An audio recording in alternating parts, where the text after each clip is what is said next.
ایک مسلمان دن میں کئی بار وضو کرتا ہے۔ وضو کرنے کا اجر و ثواب کتنا ہے؟ نبی صلی اللہ علیہ وسلم نے فرمایا، جو شخص اچھی طرح وضو کرتا ہے اس کے گناہ اس کے جسم سے نکل جاتے ہیں، حتیٰ کہ اس کے ناخنوں کے نیچے سے بھی گناہ نکل جاتے ہیں۔ میں جب اس حدیث پر غور کرتی ہوں تو میرا دل دہل جاتا ہے۔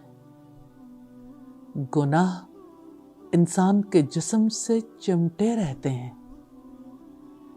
ناخنوں کے نیچے بھی چلے جاتے ہیں، دل پر اثر انداز ہوتے ہیں۔ دو نمازوں کے دوران کتنے گناہوں کی آگ بھڑکا لیتے ہیں۔ گناہوں کی اس آگ کو کیسے بجھائیں؟ کیسے اپنے آپ کو پاک کر لیں؟ وضو کتنی بڑی نعمت ہے۔ رسول اللہ صلی اللہ علیہ وسلم جب وضو کرتے تو بسم اللہ سے آغاز کرتے۔ آپ کا فرمان ہے، اس کا کوئی وضو نہیں جس نے اللہ تعالیٰ کے نام سے آغاز نہ کیا۔ جب آپ وضو کر لیتے تو آپ دعا کرتے۔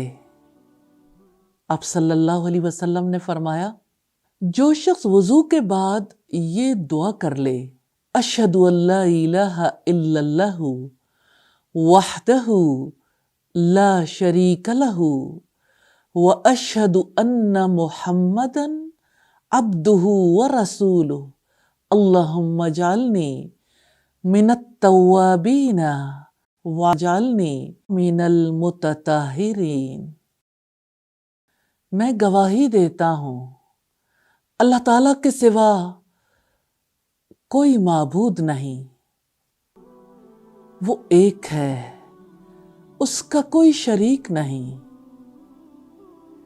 میں گواہی دیتا ہوں کہ محمد صلی اللہ علیہ وسلم اللہ تعالیٰ کے بندے اور اس کے رسول ہیں۔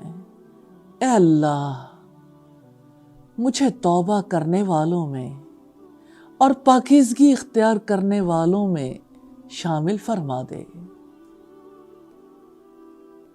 جو شخص یہ دعا کرتا ہے اس کے لیے جنت کے 8 دروازے کھول دیے جاتے۔ ہاں، یقین رکھیں جنت کے یہ دروازے کھل سکتے ہیں۔ دعا کر لیجئے، ہر وضو کے بعد اس دعا کو شامل کر لیں۔ دعا عبادت ہے، دعا حفاظت ہے، دعاؤں کا حصار ہے، دعاؤں پر انحصار ہے۔